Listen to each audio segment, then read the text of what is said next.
Hey boys and girls, my name's Mac Comer. I'm Knoxville, Tennessee's Dean of Fun, and today I'm going to read you the book titled The Invisible Boy. Pardon my messy hair. We all have our days, don't we? Anyways, this is written by Trudy Ludwig and illustrated by Patrice Barton. You'll notice my arrow moving around when I'm reading, and that's so that you can read along with me. Let's get started, shall we?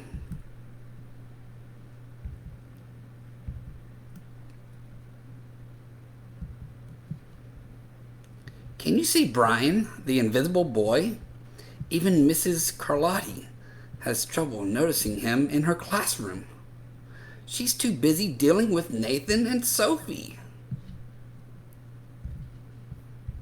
Nathan has problems with what Mrs. Carlotti calls volume control.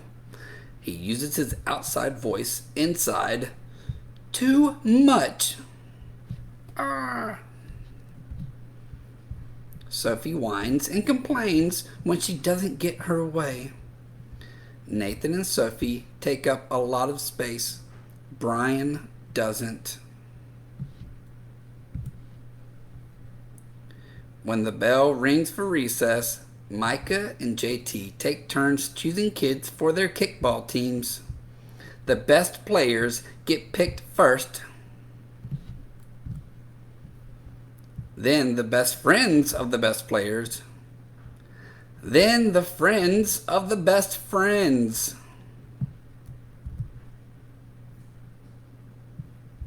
Only Brian is left, still waiting and hoping. JT glances in Brian's direction and just as quickly looks away. We've got enough players for each team, he tells the others. Let's play ball.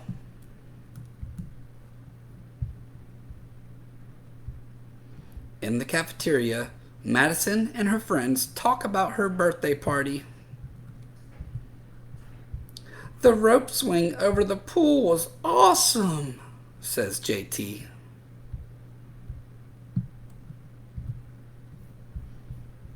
Yeah, so was the water slide, adds Fiona.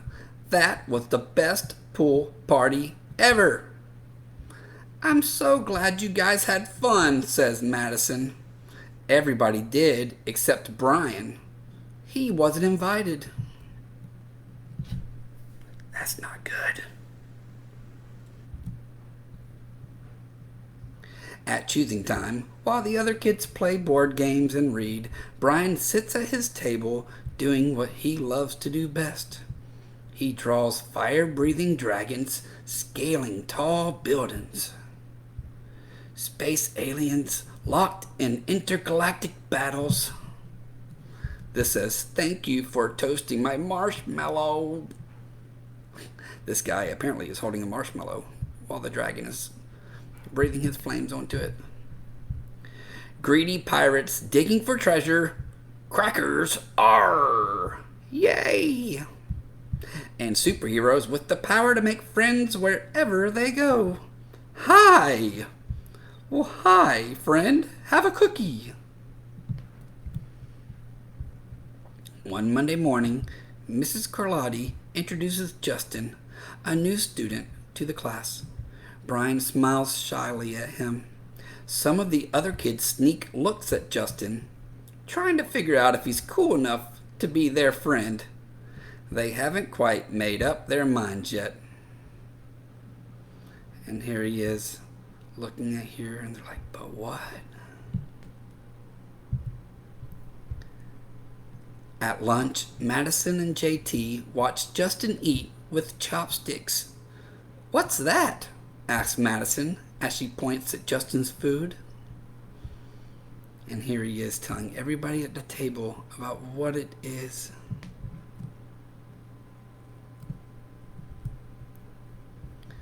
And the kids laugh. All of them, that is, except Brian. He sits there wondering which is worse, being laughed at or feeling invisible. The next day, when Justin goes to his cubby to put away his backpack, he notices a piece of paper with his name on it. And it says, Justin, I thought the bulgogi looked good. Brian, and here's a picture of him saying, "Yum!" At morning recess, Brian finds a piece of chalk on the ground and starts drawing away. "You're Brian, right?" "Yeah." "Thanks for the note." "Hey, Justin," Emilio calls out from the teetherball court. "You're up next." "Sorry, I gotta go," says Justin. "By the way, that's a really cool drawing," he adds before taking off. Back in class, Mrs. Carlotti asked the kids to team up in twos or threes for a special project. The kids scurry around the room to pair off. Brian heads toward Justin. "I'm already with Justin," says Emilio. "Find someone else."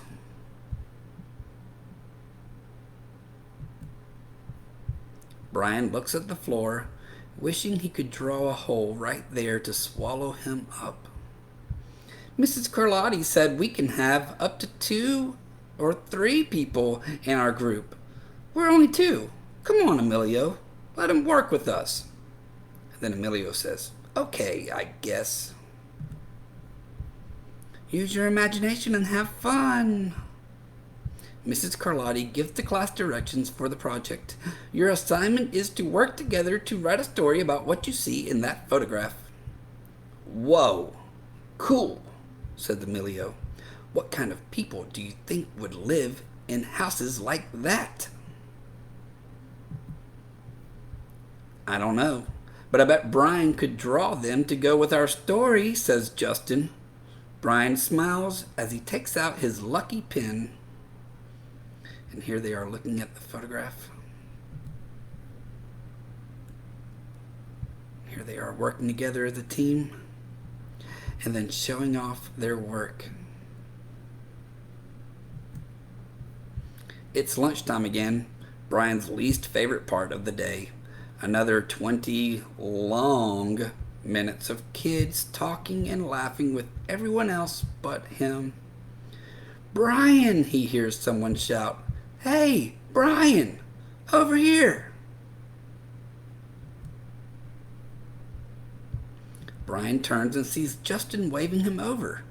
Emilio nods at Brian as he makes room for him at the table. Maybe, just maybe, Brian's not so invisible after all. And here you see it says cookie.